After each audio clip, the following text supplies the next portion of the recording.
Jaya Shri Krishna Chaitanya Prabhu Nityananda Shri Hare Krishna, dear devotees. Jai Ho, Hare Krishna. Thank you very much for coming today evening on this very, very special program. We are welcoming Shri Shri Nitai Gaur Chandra Bhagavan Ki Jai. It's such a pleasure, such a feast to the eyes to see the installation of deities. We are so fortunate to be here, to be present here on this moment. And also we are very fortunate,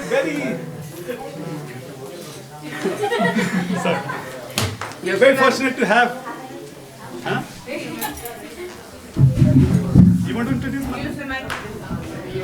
That's fine. You can hear me, right? Hare Krishna. So once again, we are very fortunate, very blessed to have Divine Association of His Holiness S.B. Kesava Swami Maharaj Ki Jai. All of us waited for one long year to have Maharaj Association once again. And unfortunately, fortunately, we have Maharaj Association, but unfortunately, it's just for the 2 days, and this is the last session we have today evening.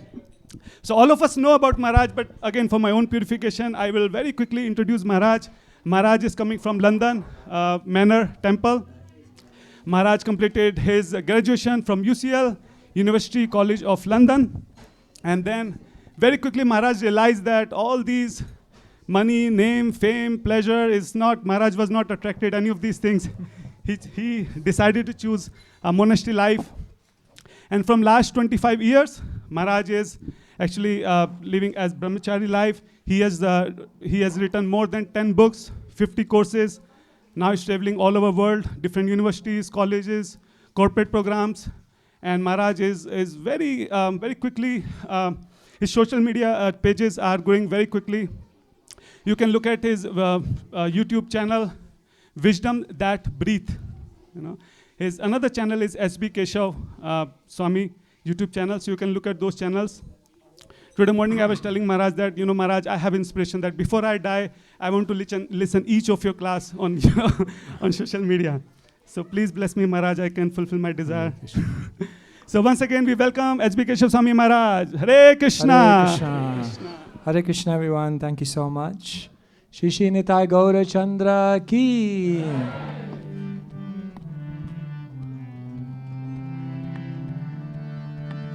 Radha Madhava Kunja Bihari Radha Madhava Kunja Bihari Radha Madhava Kunja Bihari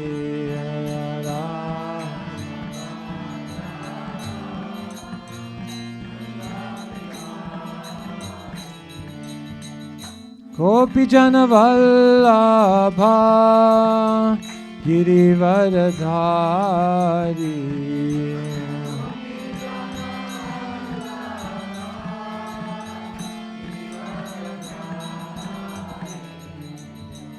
Gopi Jana Vallabha Girivaradhari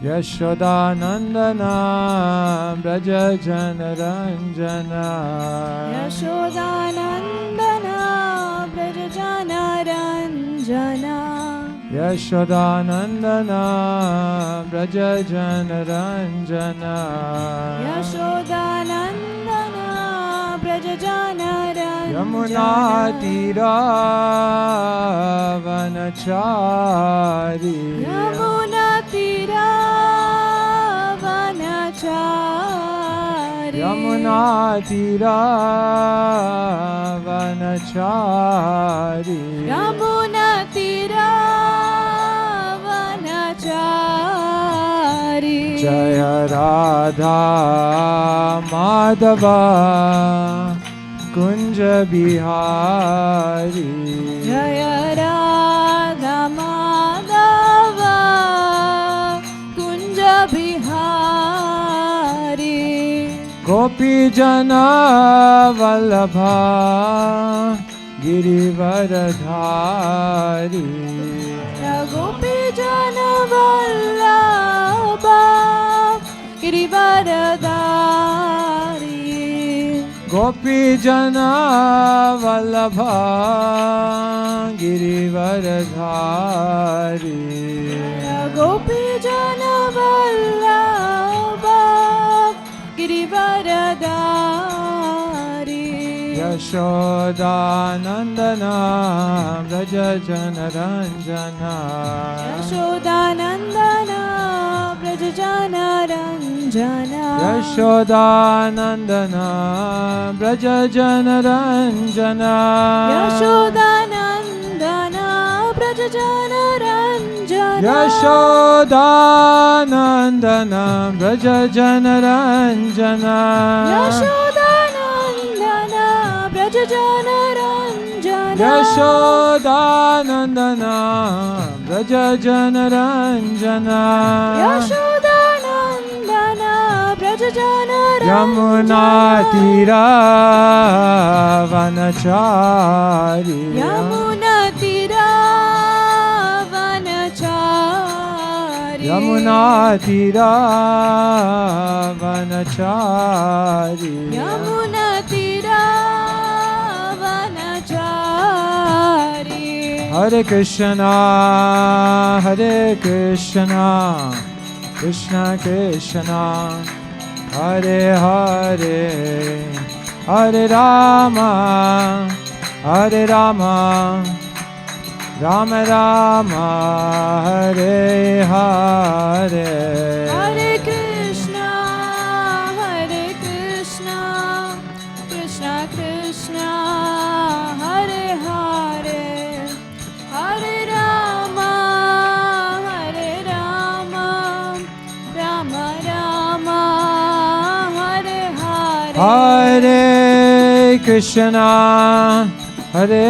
Krishna Krishna Krishna Hare Hare Hare Rama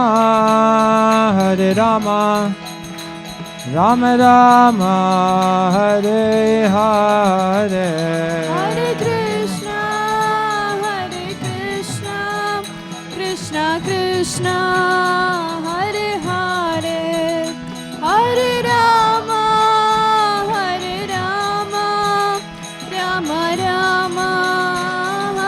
Hare Krishna Hare Krishna Krishna Krishna Hare Hare Hare Rama Rama Rama Hare Hare Hare Krishna Krishna Krishna Hare Hare Hare Rama Rama Rama Hare Hare Krishna Krishna Krishna Hare Hare Hare Ram Rama Rama Hare Hare Hare Krishna Krishna Krishna Hare Hare Hare Ram Ram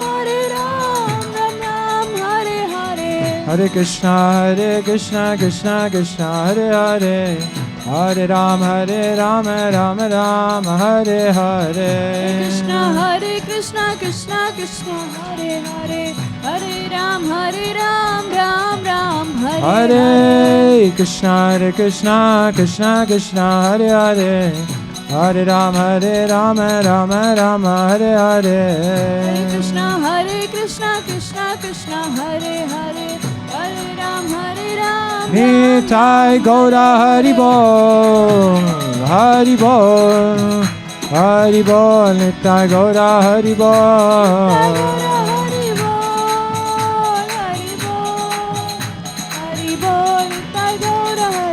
Jaya Jaya Prabhupada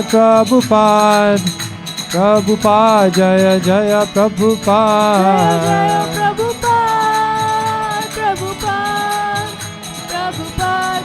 Jaya Jaya Prabhupada Prabhupada, Jaya Jaya Prabhupada. Jaya Prabhupada, Prabhupada, Prabhupada, Jaya Jaya Prabhupada. Jai Nitai Gaura Premanande Hari Hari Bol. Shri Hari Nam Sankirtan Ki.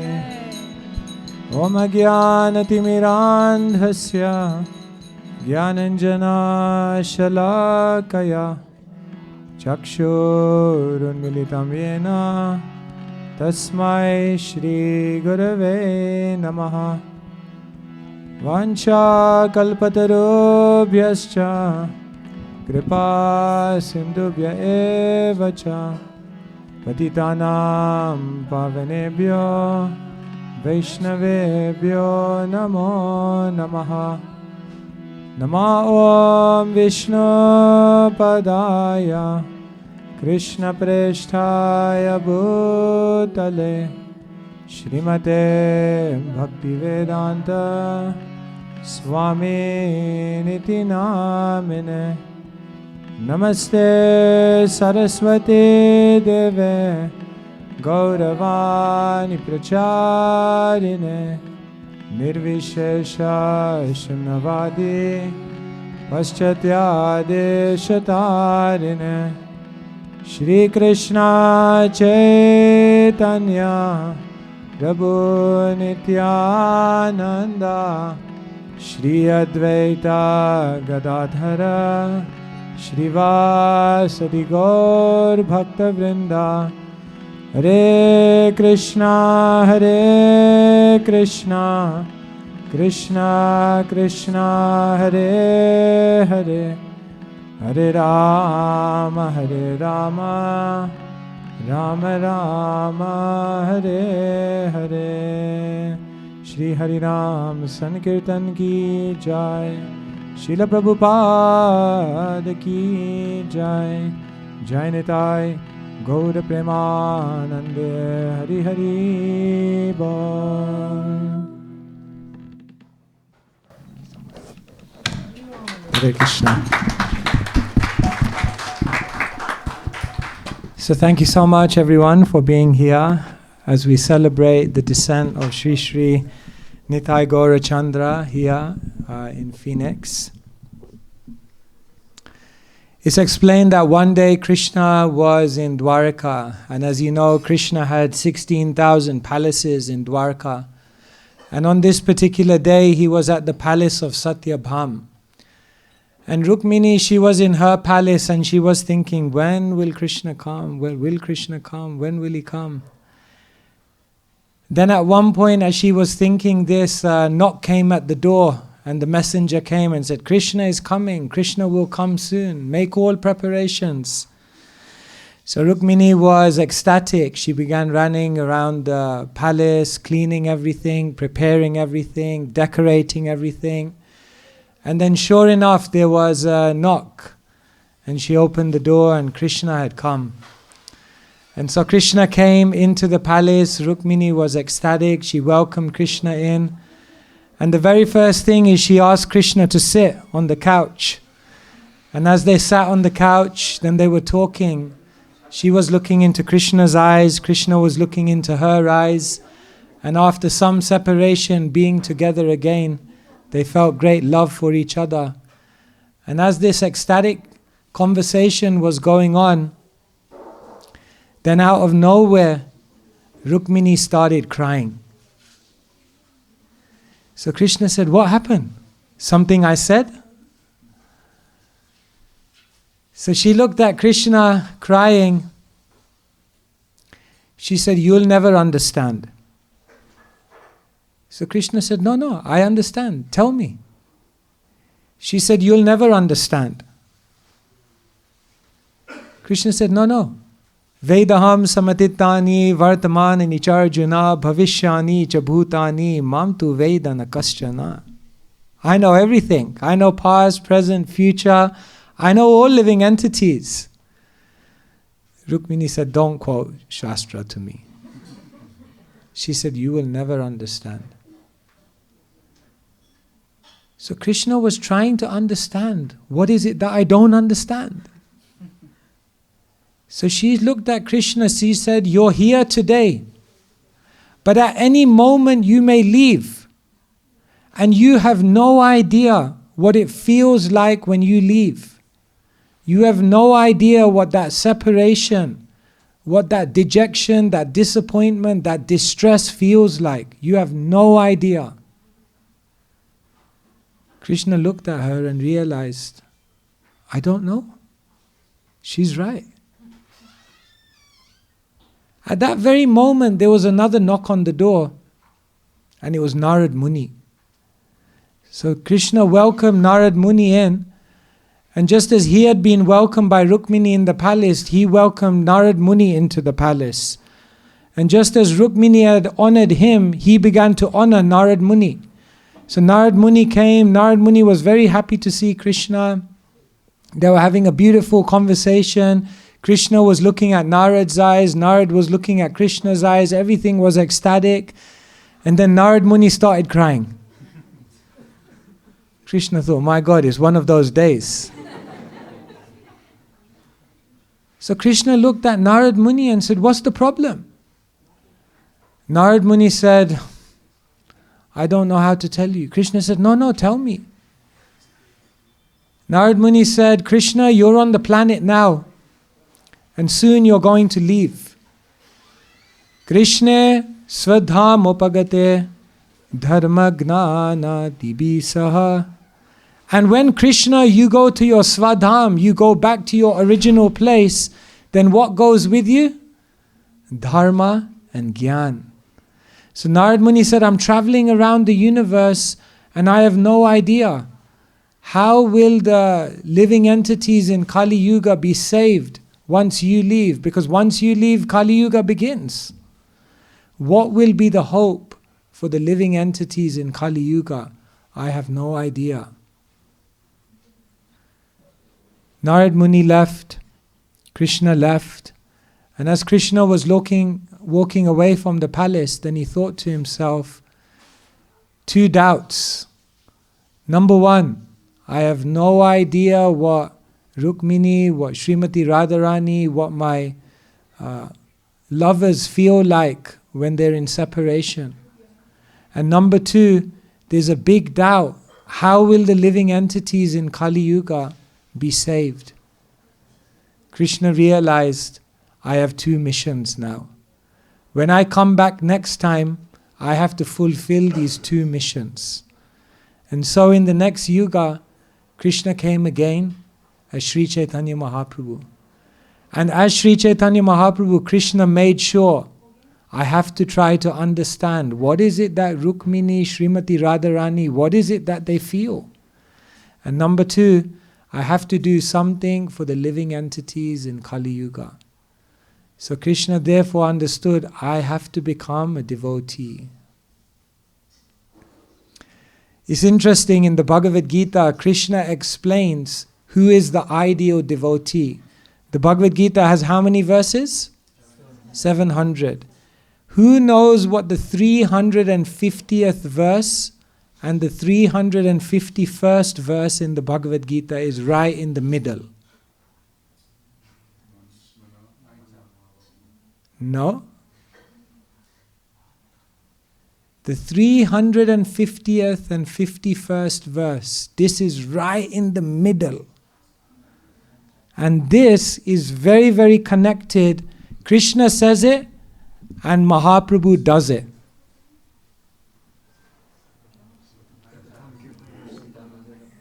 Yes, Prabhu got the second one. The first one, 350th verse, Mahatmanas tumam partha devim prakritim ashrita bhajanti ananya manaso gnatva bhutadim avyayam. Krishna says the Mahatmas, the great devotees, what do? Devim prakritim ashrita. They take shelter of the internal energy. And who is the personification of the internal energy? Srimati Radharani. And what does Krishna say in the very next verse? Those same Mahatmanas, along with taking shelter of the internal energy, what do? Satatam kirtayanto mam yatantascha dhridavrita namashantastumam bhaktya nityayukta upashate. So Krishna realized, what do the great, they're always chanting. So Krishna knew in the next yuga, if I become a devotee, then I have to become the best devotee. Because whatever I do, I have to do the best. So, Sri Chaitanya Mahaprabhu is actually the heart of the Bhagavad Gita. Sri Chaitanya Mahaprabhu is actually the heart of Krishna. Sri Chaitanya Mahaprabhu and Nityananda Prabhu are therefore Sabhayavatar, Sara Siromani, because they represent the highest aspiration of the Supreme Lord. And so, if you come across a theology where the devotee cries for God, you have to understand this is very advanced. If you come across a theology where God cries for the devotee, then you have to understand this is even more advanced. But if you come across a theology where God becomes a devotee to cry for himself, this theology is off the scale. This you will not hear about anywhere, in any culture, in any tradition. Only in Gaudiya Sampradaya. Gaudiya means coming from Gaudadesh. But the commentators say Gaudiya has another meaning. Gaudiya comes from Gaur, Jagri. Because Gaudiya means the sweetest teaching, the sweetest mood of God, the sweetest process, and the sweetest relationship. Therefore, even today if you go Bengal, everything is sweet, no? They have the best sweets, they have the sweetest voice, sweetest dancing, sweetest culture, very sweet, madhur. So, Sri Chaitanya Mahaprabhu is very, very special. And so today, Sri Chaitanya Mahaprabhu is appearing everywhere, in so many places. Priti Vitaya Chayata Nagaradi Gram. He wants to go everywhere. And by His unlimited mercy, He descends in our life. And He's arrived here in the form of the deities. When Krishna comes as the deity, it's a very, very special manifestation of Krishna. Because this is the form of Krishna where Krishna wants to become completely dependent on his devotee. This is the form in which one can have a very, very intimate relationship with Krishna, because Krishna is making himself completely dependent on you. Krishna can do everything himself, but in this form Krishna says, I can't do anything, you have to feed me, you have to dress me, you have to arrange everything for me, you have to build a temple for me. Madan Mohan said to Sanatan Goswami, you have to also give me something with this dry roti. He doesn't need anything, but he becomes completely dependent. So it's a very, very special relationship. But now I have one question for you. Sometimes people ask, why do we spend so much energy, attention, resources, money on worshipping the deities? Sometimes people ask. Krishna says, Patram pushpam phalam toyam yo me bhaktya prayachati. All I need is one flower, one fruit, one water, one drop of water. Why don't we use all of this resource to do something practical for the world? After all, Krishna says, Aradhananam sarvesham Vishnuradhanam param tasmat parataram devi tadiyanam samarchanam. That the highest type of worship is to worship the devotees or those things connected to me. So why do we put so much emphasis on deity worship? Sometimes people they don't understand why we do this. So let me ask you the question, who knows when Murti Seva was introduced And who knows why Murti Seva or Archanam was introduced? Does anyone know? When in universal time scale was deity worship introduced? Anyone want to give a guess? There's some water. Yes, Prabhu? Something tells me when Lord Ram left, he got the deity of Hanuman, or he left the deity for Hanuman. So Prabhu is saying when Lord Ram left. Okay? Good guess? Any other ideas? When in the history of the world did Murti Seva begin, and why did it begin?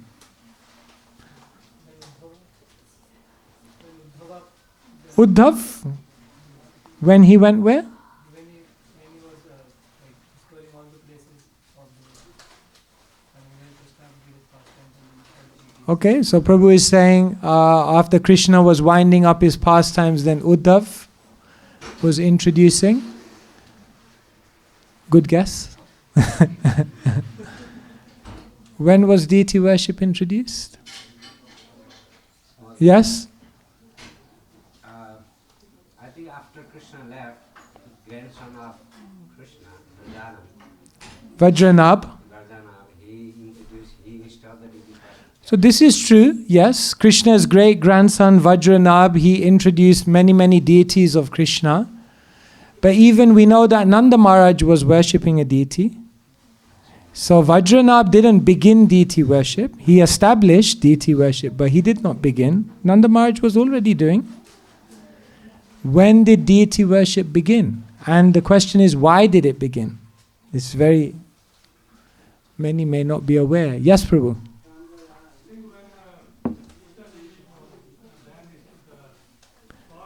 Mm-hmm.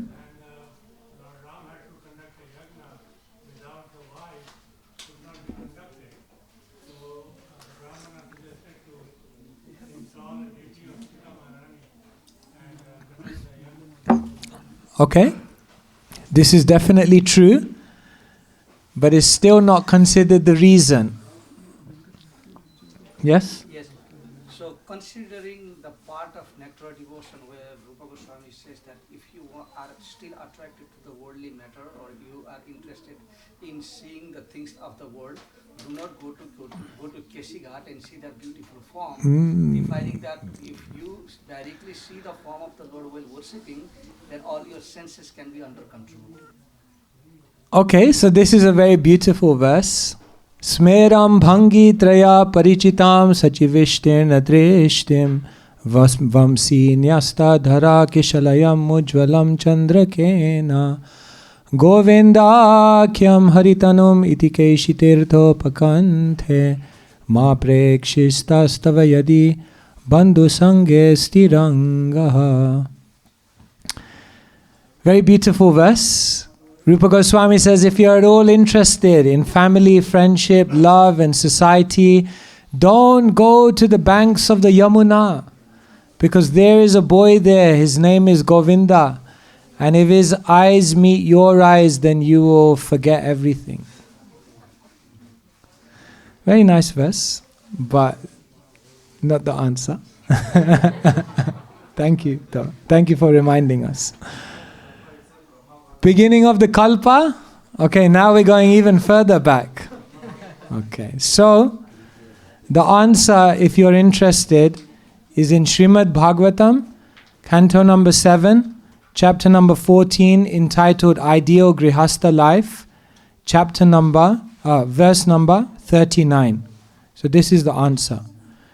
Drishtva tesham mitho nrinam avagnatman matam nripa tretadishu harer archa kriyaya kavibhi krita. Could you hear in the Sanskrit? Archana, yes. Did you hear the answer though of when? Treta. Very good. My dear king. So this is Narad Muni speaking to Yudhishthir. My dear king, when great sages and saintly persons saw mutually disrespectful dealings at the beginning of Treta Yuga deity worship in the temple was introduced with all paraphernalia. This is very interesting.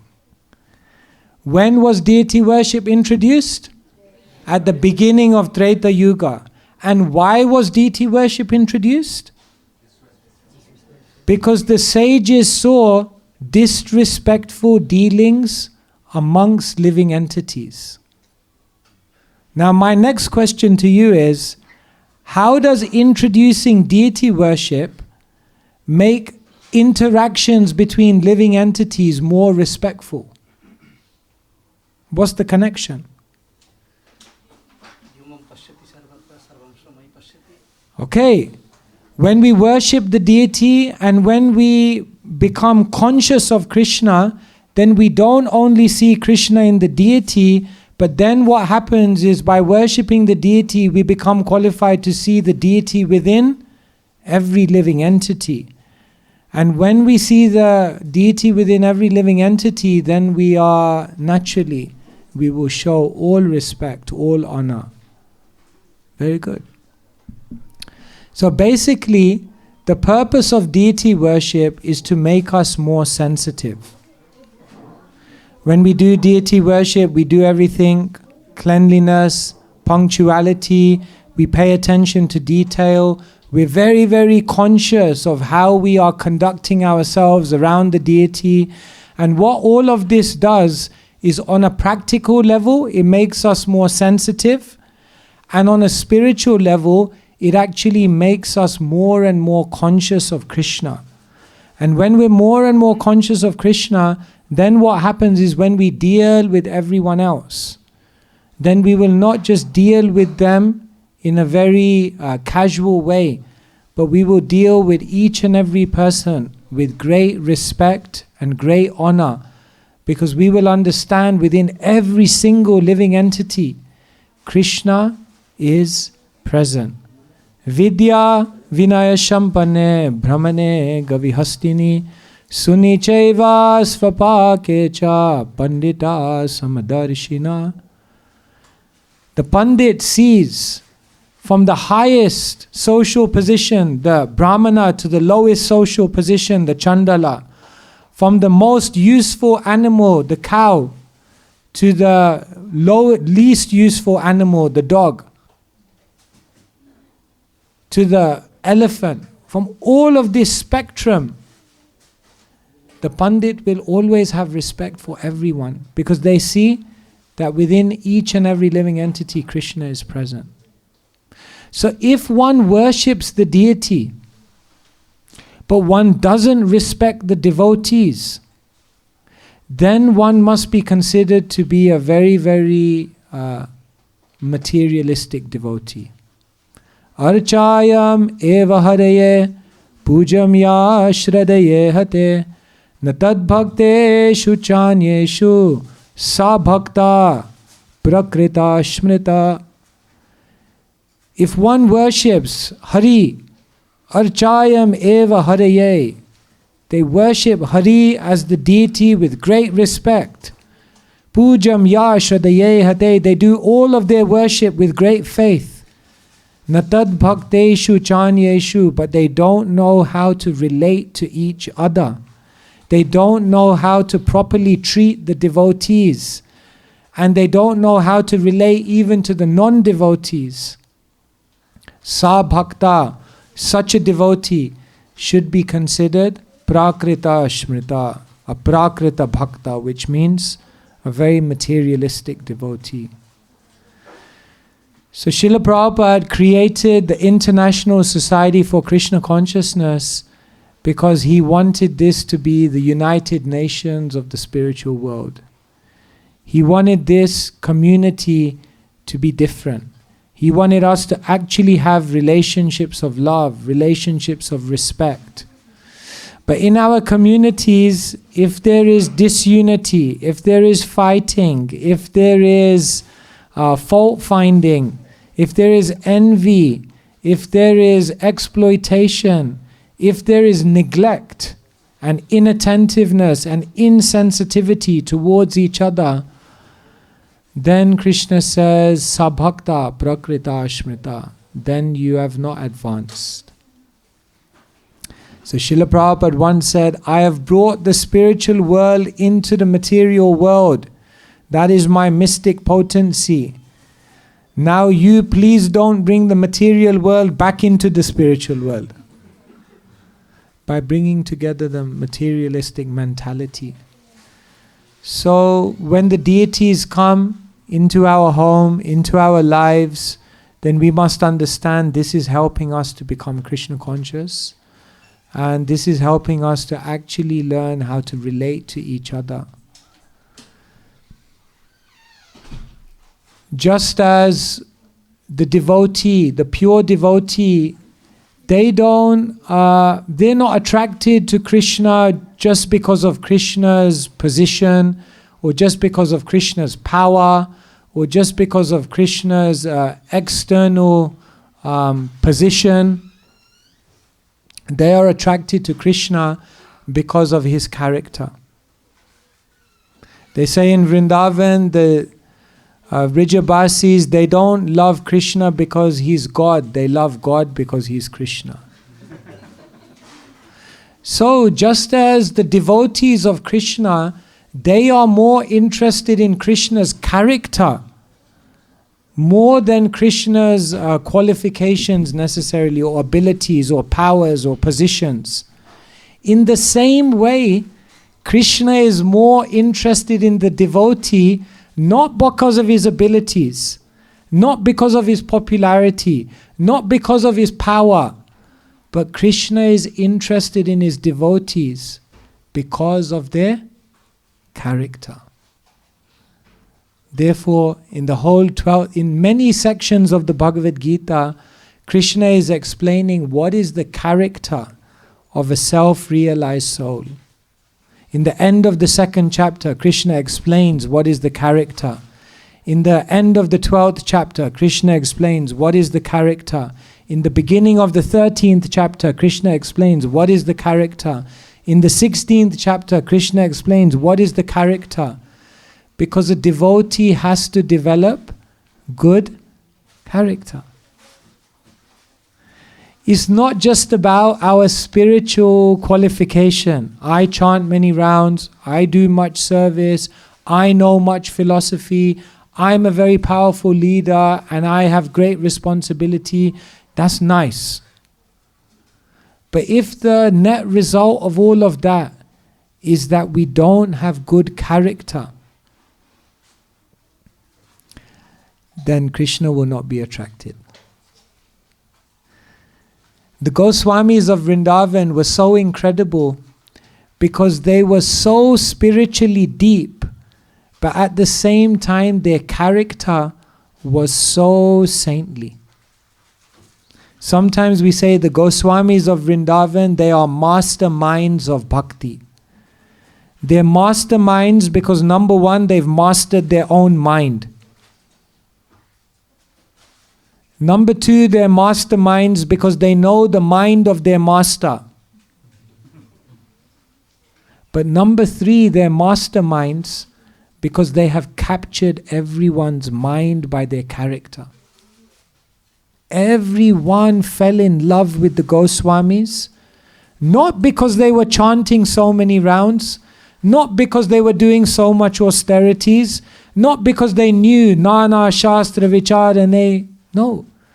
Because they actually had saintly character.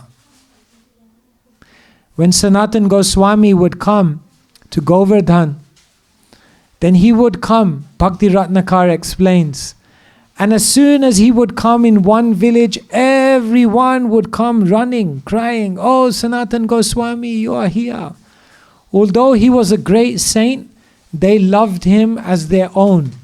There was no formality. The kids would come and they would touch his feet, and the adults would come and they would embrace Sanatan Goswami, and the elders would come and they would bless him as though he was their own son. They would sit Sanatan Goswami under a tree, and then everyone would come around Sanatan Goswami and they'd feed him.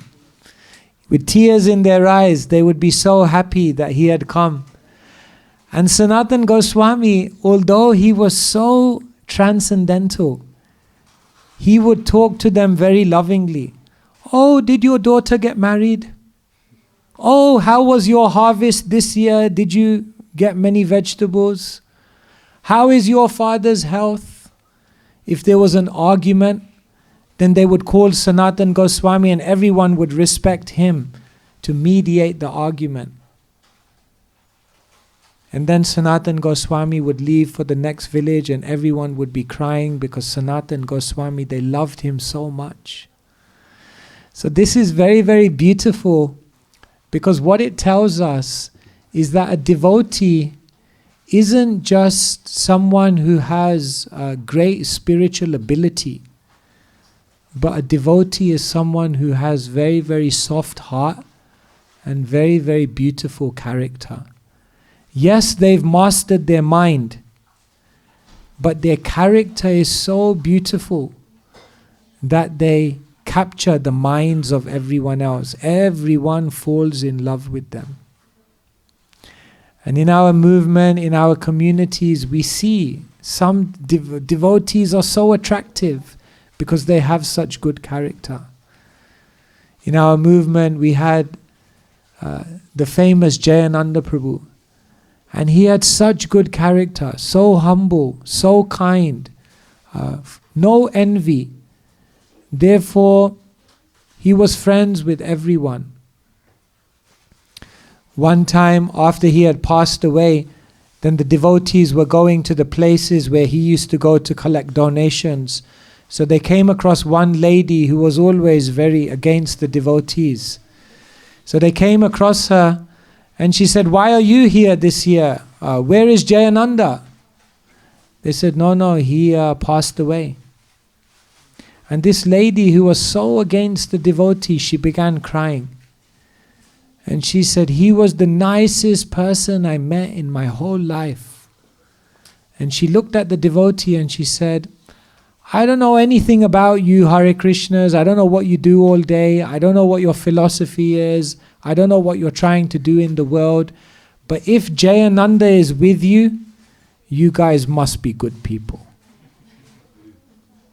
Isn't that amazing? That someone who she didn't know any philosophy. She didn't know what Jayananda was doing. But just the way Jayananda's character was, it conquered her heart. And therefore she said, "This is the proof that you are saintly." So this is a big challenge for all of us.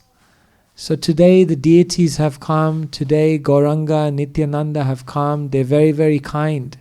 They're very, very merciful. They come. Mahaprabhu comes in the mood of Srimati Radharani. Karuna makuru mai, karuna bharite. Filled with compassion. And that softness of heart. As we worship Gauranga, then we're praying that we may also become soft-hearted. Because only when we become soft-hearted will Krishna actually become attracted to us. So this is the whole process of spiritual life. A devotee is not just defined by what they do, but a devotee is defined by who they are. If I ask you to close your eyes and remember a devotee who has touched your life, and I ask you to tell me why they have touched your life, you're not going to tell me anything about their achievements, their abilities, their aptitude. You're going to tell me something about their character. So we touch each other in a community by good character, and ultimately we touch Krishna's heart by having a good character.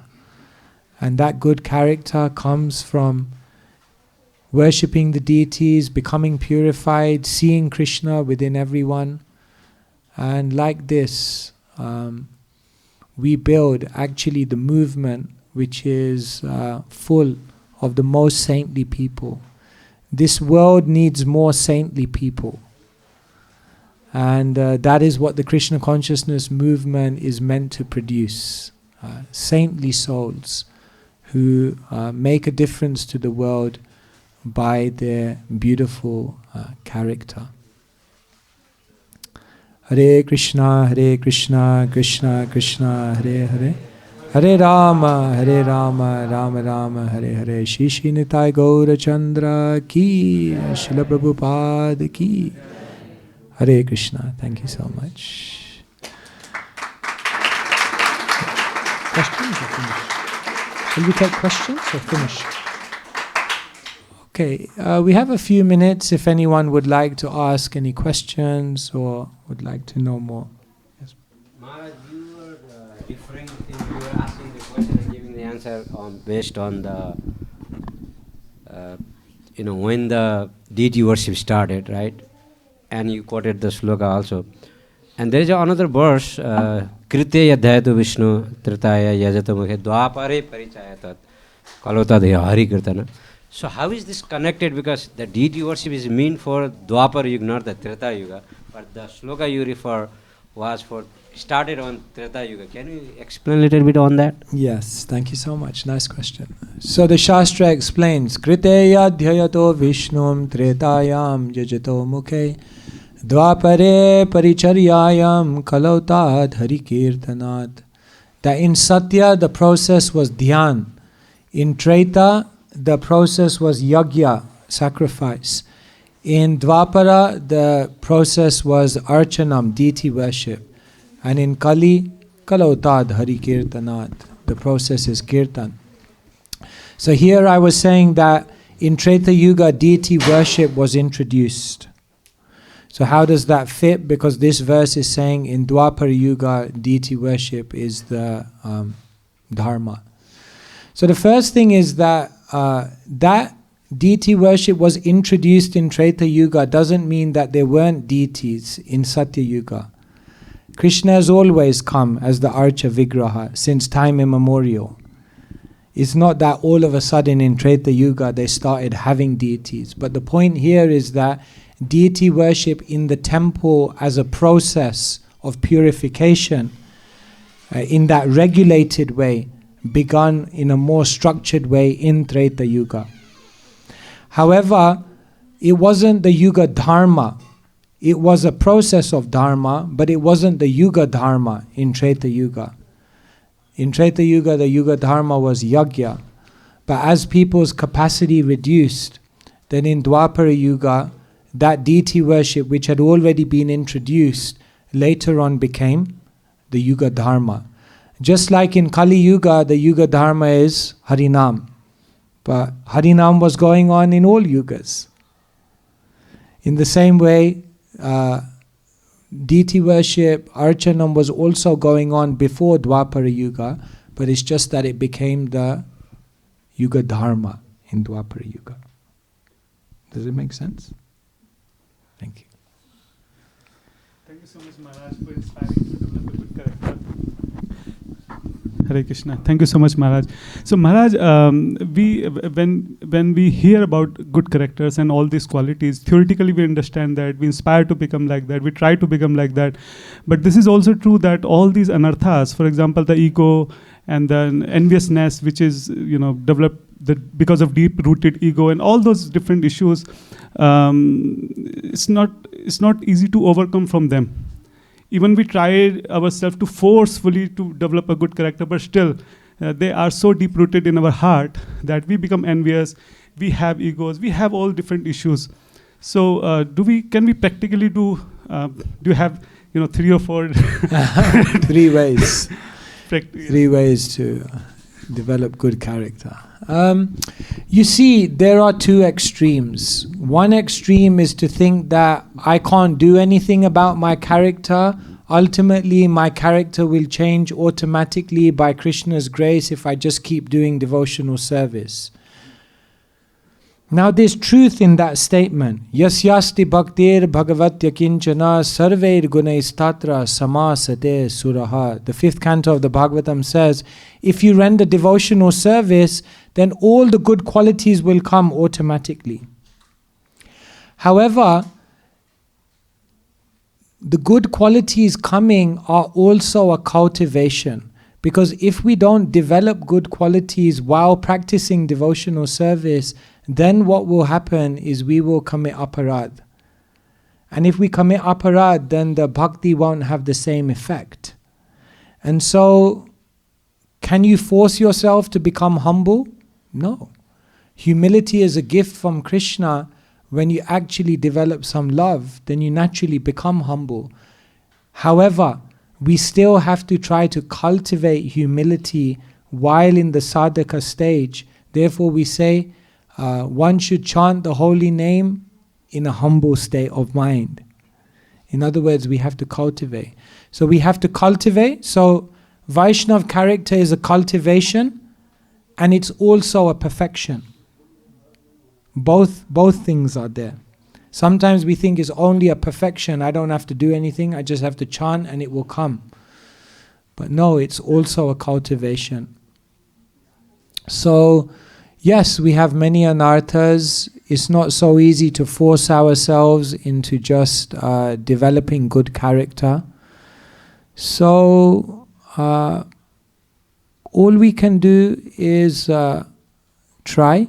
And the other major thing which helps us, which is so important, which actually Mahaprabhu taught through Sanatana Goswami, is the importance of following Vaishnav culture. See, I may not have good qualities, but if I learn Vaishnav culture, how to speak, how to interact with different types of devotees, how to conduct my daily affairs, then that Vaishnav culture is very, very powerful. Because what that Vaishnav culture does is it helps us to actually develop these qualities. So Vaishnav culture is actually very, very beautiful. It develops a very, very change of heart. For example, in Vaishnav culture it is said that when someone's leaving your home, if they are your enemy, then you must see them at least till the door. You have to walk with them. If they are your friend, then when they're leaving, you have to walk at least to the car with them. And if they're your good friend, then you have to go with them halfway to their destination and then go and then come back. This is a culture. And what it means is that by following this culture, you actually develop better relationships. You actually develop better character. So everything we do has a meaning, and that's why Vaishnav culture is so important. So by looking at devotee, if you're not happy, that is also a definition of that. I mean, yeah. That level expectation we have as a Vaishnav culture. So. Yeah. Thank you, Maharaj. Thank you. So Maharaj, as you're just beautifully explaining about the Yug Dharma part, sometimes, we hear the devotees, they describe as, normally, the devotees, they have explained that in Kali Yuga, when we are chanting of the holy name, we don't have to spend or focus too much mind in figuring out the process of controlling the mind. That, figure out how you are going to chant, more than trying to figure out how you want to control the mind. But in other yugas, the process of chanting was there, but before you start chanting, you had to first control your mind. Like, in the case of Dhruva Maharaj, Narad Muni basically, he went through the process of what can control the mind and make the chanting effective. So, is that correct, that in Kali Yuga, when we are chanting the holy name, we don't need to spend too much time in the beginning stage trying to figure out how the mind is going to be controlled? Compared to other ages, the control of the mind came first before the process of chanting. Thank you so much, yes. So yes, in Kali Yuga, everything has become much more manageable and much easier because our capacity is very less. Our time is less, our capacity is less, our intelligence is less, our patience is less. But still, there are some things that we do in order to make our chanting more powerful. Therefore, recommendations are there to follow certain regulative principles. Regulations are there that when you chant, try to chant in the early morning in the Brahma Muhurta. Regulations are there when you chant, try to chant with other devotees or in a suitable environment. When you chant, try to sit in a certain way. And all of these things, Jiva Goswami also does say that before one chants, one can also do pranayam to steady the mind. So, niyamita smaranena kalaha, there's no hard and fast rules for chanting. Yet if one chants, bringing their mind really to the present moment, then definitely they will get the benefit. So ultimately, yes, whatever it may be, somehow or other we have to chant, but we have to chant attentively. Because to be inattentive is the root cause of all the other offenses. So one may not do a complicated procedure of bringing the mind, but one has to structure their life in such a way that when they do chant, sit down to chant, then they're giving the best chance to actually hear the mantra. It's okay.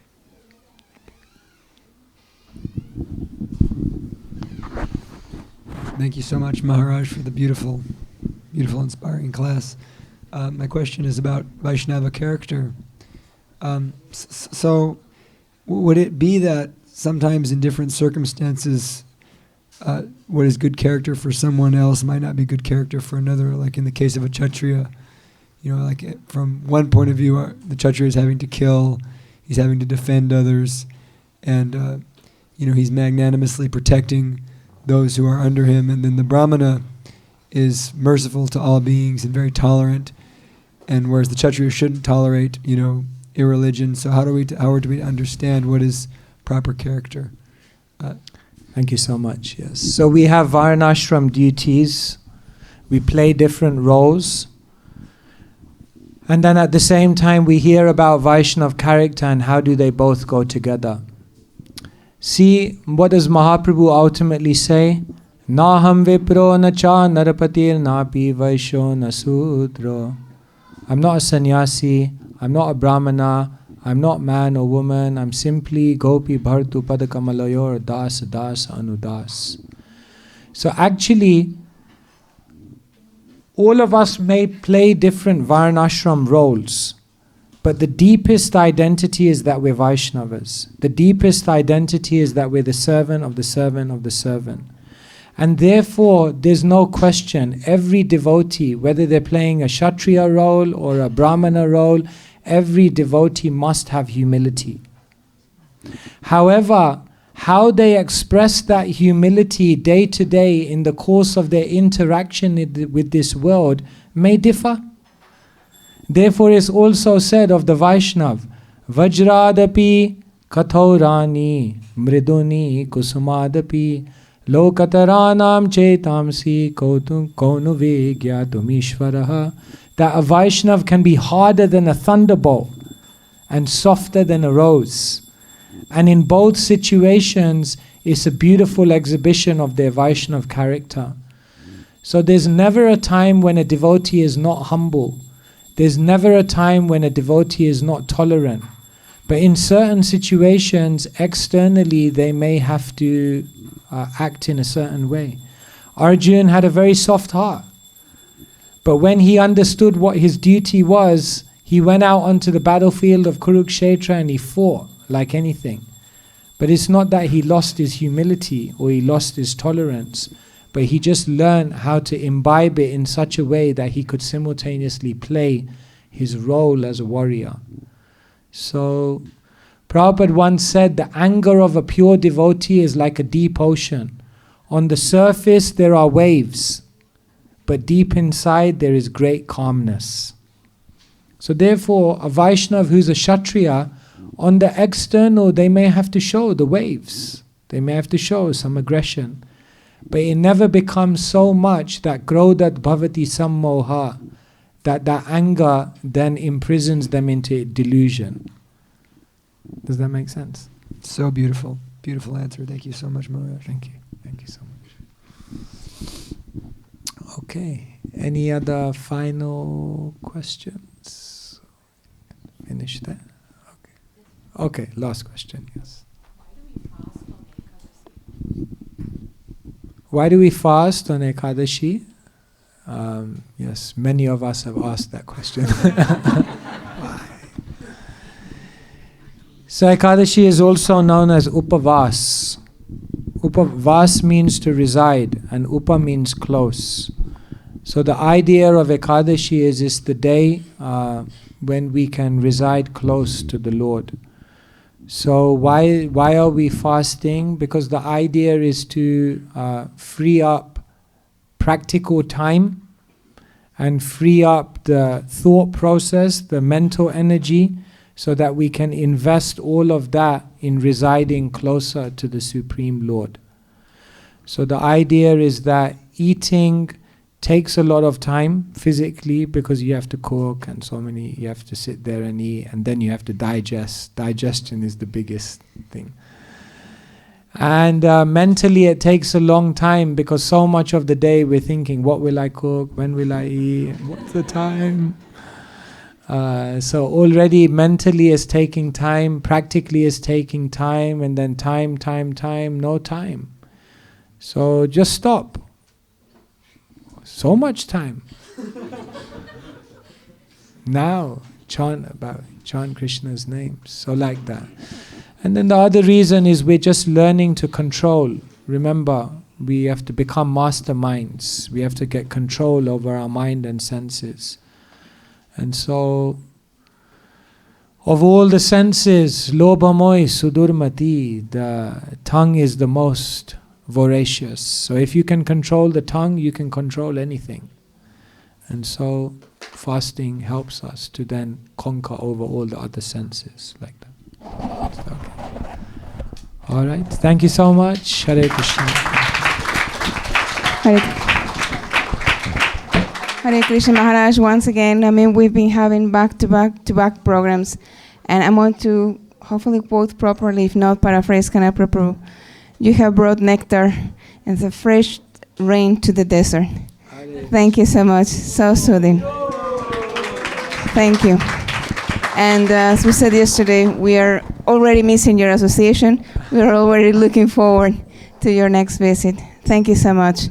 Maharaj, as Ishwara Gauranga Prabhu said, has written 10 books. We have here 4, and I will let Prabhu speak about that. Before that, I would like to thank our host, Trivikram Prabhu and Lilavati Devidasi Mataji, Vidya and Nanush. Thank you so much for hosting Maharaj. Congratulations. And we have just following what Maharaj was saying. Welcome to this spiritual embassy, rather spiritual consulate, because our spiritual embassy is our temple, right? So this is a spiritual consulate. Thank you so much. We have a program on Sunday, and actually, His Grace, Ananda Chaitanya, and Ananda Vrindavan Das Prabhu is going to be giving the class on the appearance of Lord Vamandev. Tomorrow, yes, Ekadashi. Since you were talking about the Ekadashi, and we fast till noon for the appearance of Lord Vamanadeva, and feast on Sunday. So see, we fast, but then we feast. So that's the nice and festive news. Unfortunately, we have to share some sad news. Many of you, if not all of you, know. His Grace Shivananda Sena Das Prabhu, his daughter left her body earlier today. So I'm requesting if Maharaj could please lead us chanting Mahamantra 3 times for the departure soul. And please, your prayers, just throw your well wishes to Shivananda Prabhu and his family. He's our family, so we pray for him. So, Maharaj, please. Hare Krishna, Krishna Krishna, Hare Hare, Hare Rama, Rama Rama, Hare Hare, Hare Krishna, Krishna Krishna, Hare Hare, Hare Rama, Rama Rama, Hare Hare, Hare Krishna, Krishna Krishna, Hare Hare, Hare Rama, Rama Rama, Hare. Ananta Koti Vaishnava Vrinda Ki Jai. Thank you. So if anyone will be interested in making any donation to help Prabhu with medical and of course now funeral expenses, please see Ananda Vridhama Prabhu or myself. We'll be happy to give you the information or help you with those. So again, thank you so much. Thank you, Maharaj, and please.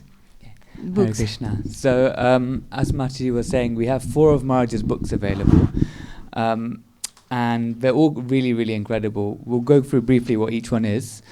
If any of you don't already follow Maharaj's blog online, he's got an incredible blog which he shares regularly. It's called Tattva.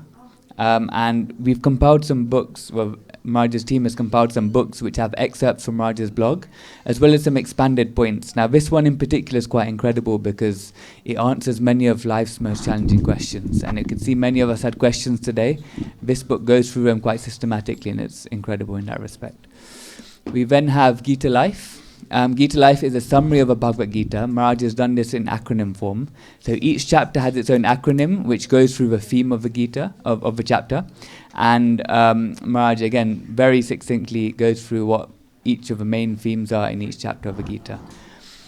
We then have Gita Free. This one's quite different from Gita Life. It's a manual for life. Maharaj was speaking about character transformation today and how we need to really emphasize good character in our movement. This book is incredible because it's very practical. It's got exercises in it, which you can go through, and it can really help you think more about how we're dealing with everyday life. So again, in regards to Maharaj's talk on character transformation, this is a very, very good book. And last but definitely not least, we have Book Bhagavat. Book Bhagavat is a compilation of a whole Srimad Bhagavatam. Maharaj very beautifully goes through, again, each of the main themes of Bhagavatam in this book. Many people have used it as a study guide as well. So again, if you're going through a Srimad Bhagavatam or wish to go through it sometime soon, this is a must-have. So we have these 4 books available today. I'll be going to the back in a moment. We take card payments, so that's card or contactless. And the prices are $25 for Book Bhagavat, $12.50 for Gita Free, $11 for Gita Life, and $14 for Tattva. Okay, so we'll be at the back in just a moment. We only have, I think we've got less than 10 copies of Gita Free available as well. We've sold quite a few yesterday. So, yeah, we'll be at the back in just a moment. Thank you so much. Hare Krishna. Thank you so much. And well, we have a surprise for you. I was just being told we have a nice cake for you. Welcome cake. Please. So welcome back. So. Thank you. And after that, we're going to have Arti. Okay, thank you so much, everyone. So happy to be here again. Hare Krishna. Hare Krishna. Hare Krishna.